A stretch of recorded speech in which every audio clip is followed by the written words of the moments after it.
Samuel PH.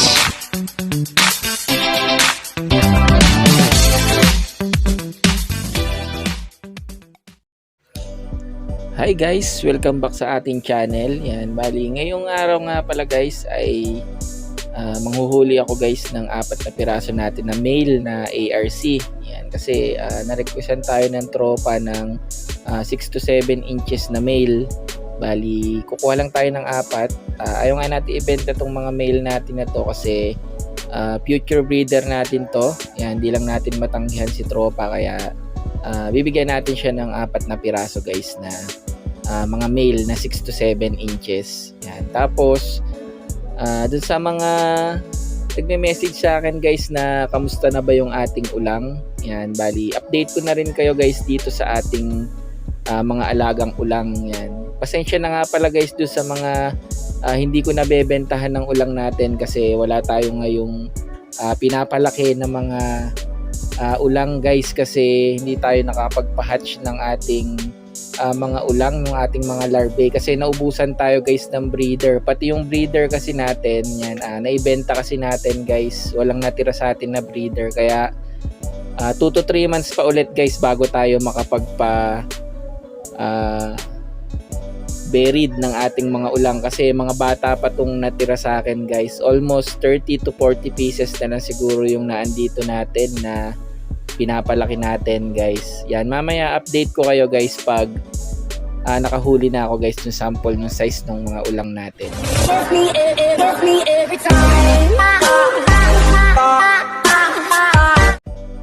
Yan, bali ito nakahuli na tayo guys nung ibibigay natin sa tropa na 6 to 7 inches na mga male na mga crayfish natin. Yan, bali naubusan kasi siya guys ng male, puro female yung natira niya, almost 5 to 6 inches kasi yung kanyang mga female kaya ipapartner niya raw dito sa ating mga 6 to 7 inches na mga male. Yan, para mas maganda yung maging anak guys nung kanyang mga ARC, mas malaki. Yan, wala tayong taguro line dito guys, ito yung kauna-unahan pa rin natin na mga line ng crayfish natin guys. Yan, kasi yung halos pa aabot na 8 inches natin, yan medyo sinubing palad. Namatay guys yung male natin na halos 8 inches na. Yun sana yung magandang gawing breeder, kaya lang namatay na siya guys. Ano yun, 9 months, magte 10 months yung edad nung male natin yun na 8 inches. Kaya lang yun nga, sa kasawiang palad na maalam na siya guys. Bali ito anak na niya to guys, itong mga male na to. Yan, bali dalawang female ang nag-anak dito. Bali dalawa dyan magkapatid, yung dalawa magkapatid din. Yan, kita naman doon sa kulay guys, yung magkakulay na blue yun yung magkapatid, tapos yung medyo brownish yun yung magkapatid din.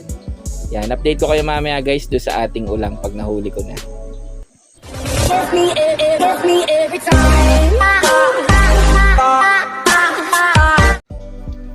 Yan, bali ito guys, nakahuli na tayo ng sample na mga size ng ulang natin. Hindi ko na dinamihan yung huli guys kasi natalon yung ating mga ulang. Yan, mahirap hulihin guys pag nawala na sa tubig kasi tatalon-talon sila. Kaya kumuha lang ako ng mga halos 5 piraso yata to o 7 piraso. Yan, bali ito na lang kasi guys yung size na natira ko. Yan, hindi ko na siya mai-out kasi tayo naman guys yung mauubusan ng mga ulang natin. Magpaparami muna ulit tayo guys, kaya pasensya na dun sa mga nagme-message sa akin sa Facebook ko, sa YouTube channel natin. Hindi ko talaga kayo mabentahan guys kasi kukunti na talaga yung natira. Yung sa mga nakabili naman sa akin dyan, sa mga taga Quezon, yan, sa Lukban, sa Chaong, Candelaria, yan, maraming salamat guys do sa mga pumakyaw nung ating mga 3 to 4 inches na mga ulang noon. Almost 2 months na siguro nung binili nila sa akin. Yan, kaya pati yung breeder natin guys naubos din.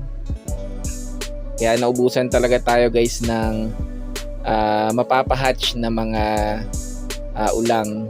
Yan, bali magpapalaki ulit tayo guys. Waiting na lang tayo ng mga 3 months to 4 months pa siguro guys. Yan. Hindi rin kasi natin masyadong nakapag-focus dito sa ating ulang guys kasi may trabaho rin kasi tayo. Yan, bali bantay nga ng shop sa ating printing. Yan, kaya hindi tayo masyadong makapag farming ng ulang ngayon guys. Hindi naman kagaya kasi ng ARC to na basta hayaan mo lang mag-iitlog na, mabubuhay na yung mga cradlings. Ito kasi aalagaan mo talaga kasi ilalagay mo siya sa brackish water pag may itlog na or pag nag-hatch na. Yan, hindi natin masyadong naasikaso. Yan, sa mga nagtatanong guys na bakit daw sa ilog nabubuhay daw kahit wala naman daw brackish water. Ito lang kasi sagot dyan guys. Sa parte kasi ng ilog, meron dyang part na merong salinity na kailangan ng ating mga ulang. Yan, doon nabubuhay guys yung mga larvae. Bali pumupunta yung mga buried na ulang doon sa mga may salinity na tubig sa mga ilog. Yan, doon yan sila nagpapahatch ng mga kanilang mga larvae. Tapos bumabalik yan sila sa tubig tabang guys pag nakapag-hatch na yan sila at pag medyo malaki na yung mga larvae. Yan, bali kahit itry nyo guys na kumuha kayo ng tubig na galing sa ilog tapos doon nyo ipahatch yung mga ulang nyo, yung mga larvae nyo guys, hindi talaga yan magsasucceed kasi natry ko na rin yan guys. Kaya mas maganda talaga kung malapit kayo sa mga dagat guys. Yun, pwede yun na kumuha kayo doon ng tubig alat at gawin yung brackish water. Every time. Yan, bali ito nga pala guys yung inalagaan natin na hito. Yan, kasi pinapalaki natin to tapos pag medyo malaki na papakain natin sa ating mga ARC para mabilis mag-itlog yung ating mga breeder.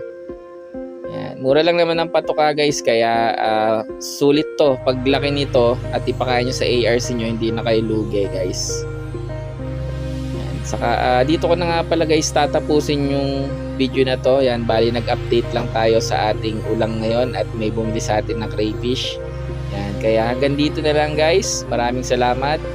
Fish out.